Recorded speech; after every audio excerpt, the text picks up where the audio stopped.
बिस्मिल्लाहिर्रहमानिर्रहीम। मेरा नाम डॉक्टर फैसल है। आज की वीडियो के अंदर हम लोग कवर करने वाले हैं मेनिस्कल टीयर के बारे में। ये जो आपको पिंक कलर की स्ट्रक्चर नज़र आ रही है, इसको कहते हैं मेनिस्कस, और ये मौजूद होती है हमारे घुटनों के बीच में। आज की वीडियो में हम अपने इस कंडीशन के बारे में, यानी जो मेनिस्कल टीयर है, इसके बारे में काजेज़, टाइप्स, इंजरीज़ कौन सी होती हैं जिसमें ये हो सकता है, और इसको कौन से टेस्ट होते हैं जिसके ज़रिए डायग्नोस करते हैं। वीडियो में हम बहुत कुछ कवर करने वाले हैं। वीडियो को आपने एंड तक देखना है, और अगर चैनल पे नए हैं तो चैनल को सब्सक्राइब कर लें। इस चैनल के ऊपर घुटनों के दर्द के लिए, कमर के दर्द के लिए बहुत सारी ऐसी वीडियोस मौजूद हैं जिनका आपको बहुत ज़्यादा फ़ायदा होगा। सो अपनी वीडियो को शुरू करते हैं। ये जो आपको ये स्ट्रक्चर नज़र आ रहा है ना, ये है मेनिस्कल, और ये जो अभी अभी हुआ है ना यहाँ पे, जो एनिमेशन के अंदर, तो ये इसका टीयर है, यानी ये टूट गया। अच्छा, अब अगर इसको गौर करें, पूरा एक गोल चक्कर की तरह का नहीं है, गोल दायरे में नहीं है, लेकिन एक थोड़ा सा कर्व सा बना हुआ है। ये मेनिस्कस की होती है शेप। और ये जो नीचे आपको वाइट कलर के नज़र आ रहे हैं, अभी ये मैं आपको जो दिखा रहा हूँ ना, ये तो है मेनिस्कस, कार्टिलेज के ऊपर पड़ा है। ये जो वाइट कलर नज़र आ रहा है, that is known as a ligament. ये जो लिगामेंट्स होते हैं, इनकी भी इंजरी हो सकती है। इनकी इंजरी के साथ मेनिस्कल की इंजरी भी हो सकती है, यानी ये मिल के भी इंजरी काज कर सकते हैं, अलग अलग से भी इंजरी काज कर सकते हैं। अभी जो मैं आपको एनिमेशन दिखा रहा हूँ, ये वो एक्टिविटीज़ हैं जिनमें ज़्यादातर मेनिस्कल टीयर्स होते हैं। अगर आप ये ब्लू कलर की जो शर्ट है, इसके अंदर प्लेयर को देखें, तो यहाँ पे जो ट्विस्ट हुआ है, ट्विस्ट की वजह से सारे का सारा प्रेशर किस पे आया, मेनिस्कल के ऊपर। या इसमें लिगामेंट भी इंजर हो जाते हैं ट्विस्टिंग के अंदर। बट अब प्रॉब्लम ये आती है कि जो हमारे जो मेनिस्कस हैं, ये एज ए शॉक अब्जॉर्बिंग काम करते हैं। लाइक ऊपर से हमारे कोई वजन आ जाए ना बहुत ज़्यादा, तो ये जो मेनिस्कस हैं ये इसको बेयर करते हैं। लेकिन जब इस तरह की अब्रप्ट एक्टिविटी हो जाए, तो उसकी वजह से नुकसान ये होता है कि हमारा जो मेनिस्कल है, इसके ऊपर टीयर आ जाता है। इसके टीयर आने की वजह से फिर प्रॉब्लम आती है, हमें पेन हो सकती है। अब पेन को डायग्नोस करने का बड़ा ईजी एक तरीका ये है, क्योंकि मेनिस्कस जो हैं दो होते हैं, उसकी वजह से ये होता है कि अब एक मेनिस्कस है हमारी लेटरल साइड के ऊपर, और एक है मीडियल साइड पे। मीडियल मतलब अंदर वाली तरफ, और एक बाहर वाली साइड पे।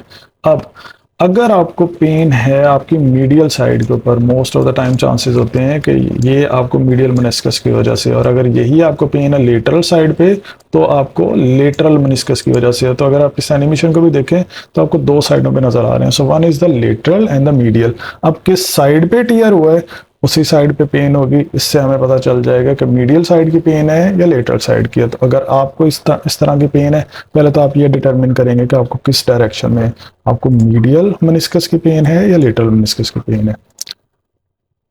नॉर्मली हमारा जो मेनिस्कस होता है, उसकी शेप गोल नहीं होती है, वो कुछ इस शेप का होता है, जैसे हॉर्स, घोड़े का जो शू होता है ना, उस तरह की एक शक्ल होती है। अगर कभी ये टीयर हो जाए तो इस तरह से ये ऐसे। अच्छा, इसके एक और चीज़ जो वो कंफ्यूजिंग होती है लोगों के लिए, वो ये कि मेनिस्कस हम समझते हैं मेनिस्कल टीयर हुआ है ना, तो वो ऐसे भी टूट सकता है, या यहाँ से टूट गया या कुछ भी, लेकिन नहीं, इसकी इतनी ज़्यादा टाइप्स होती हैं। मैं आपको सारी समझाता हूँ अभी। देखें, अभी ये जो आपको पिक्चर नज़र आ रही है ना, इसमें ये हमारा हेल्दी मेनिस्कस। अगर इस तरह से टीयर हो जाए तो that is known as a radial tear. अगर ये लंबाई में इस तरह से टूट जाए, that is known as longitudinal tear. लेकिन अगर यही लंबाई की बजाय इस तरह से थोड़ा सा टेढ़ा अगर टूट जाए, तो फिर उसको कहेंगे हम हॉरिजेंटल टीयर। और इस तरह से फ्लैप टेयर, वियर, हॉरिजेंटल फ्लैप टेयर। इस तरह से ये डिफरेंट टाइप्स होती हैं इसकी, जिससे हम डिटरमिन करते हैं कि आपको किस टाइप का मेनिस्कल टीयर हुआ है। अब इसकी क्यों इम्पोर्टेंट है कि डिफरेंट टाइप में क्यों डिवाइड करते हैं, एक्चुअली इसका ये रीज़न है कि जो आपकी क्लिनिकल प्रेजेंटेशन है, वो भी इसी पे डिपेंड करती होती है। लाइक अक्सर लोगों को देखा होगा कि जब वो उनका मेनिस्कल टीयर होता है, तो अगर वो क्रिकेट में बॉलर हैं या बॉलिंग कराने लगते हैं, तो जंप करके जैसे ही नीचे आते हैं ना, तो उनका घुटना लॉक हो जाता है। घुटना लॉक होना वो एक स्पेसिफिक टाइप की वजह से होता है, टाइप ऑफ मेनिस्कल इंजरी की वजह से होता है, और उसको कहते हैं बकल हैंडल टीयर। और मेरे पास ये बहुत ज़्यादा केसेस आते हैं कि हमारा जो है घुटना यकदम से लॉक हो गया है, जैसे ही हमने जंप किया या फिर कोई भी एक्टिविटी की। ये बकल हैंडेड जो टीयर है मेनिस्कल टीयर में, ये ऐसी कैटेगरी है जिसके अंदर नी ऑर्थ्रोस्कोपी जो वो हाईली रिकमेंडेड होती है कि ये सर्जरी के साथ ही ठीक होगा। उसकी क्या वजह होती है, उसकी रीज़न ये होती है कि ये जो हमारे मेनिस्कस हैं, इनकी डिफरेंट डिवीजन्स होती हैं इस तरह की, कि इसका जो अंदर वाला हिस्सा है that is known as white zone, और इसका जो बाहर वाला हिस्सा है इसको कहते हैं रेड जोन। जो रेड जोन है, यहाँ पे फिर भी कुछ ना कुछ खून की नालियाँ होती हैं, खून की सप्लाई होती है, जिसकी वजह से अगर आपको कोई इंजरी हुई है जो कि रेड जोन के अंदर है, यानी थोड़ा सा टीयर हुआ है लेकिन हुआ वो रेड जोन के अंदर है, चांसेस होते हैं कि ये हील हो जाएगा। जो वाइट जोन है इसके चांसेस होते हैं कि अगर आपको यहाँ पे इंजरी हुई है ना तो ये हील नहीं होगा। ये क्यों नहीं होगा, उसके पीछे भी अब एक थोड़ी सी लॉजिकल बात है। देखें, जब भी हमें किसी भी जगह पे कट लगता है हमारी बॉडी के अंदर, कहीं पे भी जब भी कट लगता है तो क्या होता है, वहाँ पे खून निकलता है, वहाँ पे खून थोड़ी देर के बाद जमता है, यानी कि स्कार फॉर्मेशन होती है, जिसे हम आम जुबान में क्या कहते हैं, क्रींड बन गए, पक गए। अब जो मेनिस्कस है, अब अगर उसके वाइट जोन के अंदर इंजरी हुई है, ये सारा ये मेनिस्कस है, ये जो मैं अभी पीछे आपको शक्लें दिखा रहा था, ये सारी शेप्स ये मेनिस्कस की थी।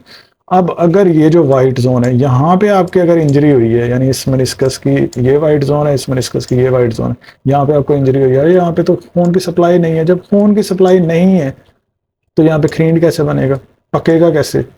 सो इसलिए यहाँ पे जो इंजरी होगी वो आपकी ज़्यादा डेंजरस होगी। और जो आपकी रेड जोन के अंदर होगी जहाँ पे खून की सप्लाई भी अच्छी है, तो उसका क्या फ़ायदा होगा, यहाँ पे क्रींड की फॉर्मेशन होगी, यानी कि स्कार फॉर्मेशन होगी, तो ये तो खुद भी हील हो सकता है। सो ये फिजियोथेरेपी और एक्सरसाइज से बहुत अच्छा हील हो सकता है। अगर आपको मिडल पार्ट के अंदर यानी रेड जोन के अंदर आपको पेन है, तो वो ठीक हो जाएगी रेड जोन के अंदर अगर आपको इंजरी है। और वाइट जोन के अंदर अगर आपको प्रॉब्लम है तो वो ठीक होना बहुत मुश्किल होती है, सर्जरीज ही ज़्यादातर रिक्वायर्ड होती हैं उसको हील कराने के लिए। अब अगर फ़र्ज़ करें कि आपको हो गया है मेनिस्कल टीयर, उसके लिए अब कुछ डिफरेंट टेस्ट होते हैं। जो फिजियोथेरेपिस्ट हैं वो आपके फिजिकल एग्जामिनेशन टेस्ट करेंगे। इस टेस्ट को, जो आपको अभी एनिमेशन नज़र आ रही है, इसको कहते हैं मैकमरे टेस्ट। मैकमरे टेस्ट के अंदर आपके फिजियोथेरेपिस्ट जो अपना हैंड प्लेस करेंगे आपके नी जॉइंट के ऊपर और बाहर की तरफ हल्की सी मूवमेंट करेंगे। अगर आपको पेन आएगी आपके नी जॉइंट की बाहर वाली साइड के ऊपर, तो मोस्ट ऑफ द चांसेस ये आपका डायग्नोज करने में हेल्प करता है कि आपका मेनिस्कल टीयर है। सो इसके लिए आप अपने नियर बाय फिजियोथेरेपिस्ट को मिलेंगे। सेकंड इसके अंदर चीज़ ये आती है कि आप अपनी एमआरआई करा सकते हैं। एमआरआई कराएंगे तो एमआरआई के अंदर फाइनल डायग्नोसिस हो जाता है कि आपको किस ग्रेड का है और किस टाइप का आपको जो है मेनिस्कल टीयर हुआ है। मैकमरे टेस्ट के अलावा एक और टेस्ट होता है हमारे फिजिकल थेरेपी के अंदर जो कि मेनिस्कल टीयर को डायग्नोस करने में हेल्प करता है, and that is known as Apley test. सो एप्ले टेस्ट के अंदर इस तरह से आपको उल्टा लिटा के आपकी टांग को मोड़ के इस तरह से बिल्कुल सीधी इस तरह से 90 डिग्री के अंदर करके फिर आपके पाँव के ऊपर हल्का जोर दे के, और ये जोर सीधा आपके घुटनों के ऊपर आ रहा होता है और साथ में हम ट्विस्ट करते हैं। जब ट्विस्ट करते हैं तो आपका जो मेनिस्कस होता है उसके ऊपर थोड़ा सा प्रेशर आता है। अगर आपको पेन आती है तो उससे डायग्नोसिस हो जाता है कि आपको मेनिस्कल टीयर है। सो फिजिकल थेरेपिस्ट के पास आप विजिट करेंगे फॉर योर डायग्नोसिस, और 100% फाइनल कंफर्मेशन के लिए आप अपनी एमआरआई कराएंगे ताकि हमें पता चले कि आपको कौन सा मेनिस्कस इन्वॉल्व हुआ है, किस तरह की इंजरी है, किस लेवल की इंजरी है। सो ये था मेनिस्कल टीयर क्या होता है, उसकी टाइप्स क्या होती हैं, काजेज़ क्या होती हैं, कब इंजरी होती है और कौन से फिजिकल एग्जामिनेशन टेस्ट किए जाते हैं। चैनल को सब्सक्राइब कर लें। इस चैनल के ऊपर मैं मेनिस्कल टीयर के रिलेटेड फिजिकल थेरेपी और एक्सरसाइजेज आपको घर में कौन सी करनी चाहिए वो मैं अपनी आने वाली नेक्स्ट वीडियोज़ के अंदर कवर करूँगा। अगर आप चैनल पर नए हैं, चैनल को सब्सक्राइब भी करें और नोटिफिकेशन बेल को भी दबाएं।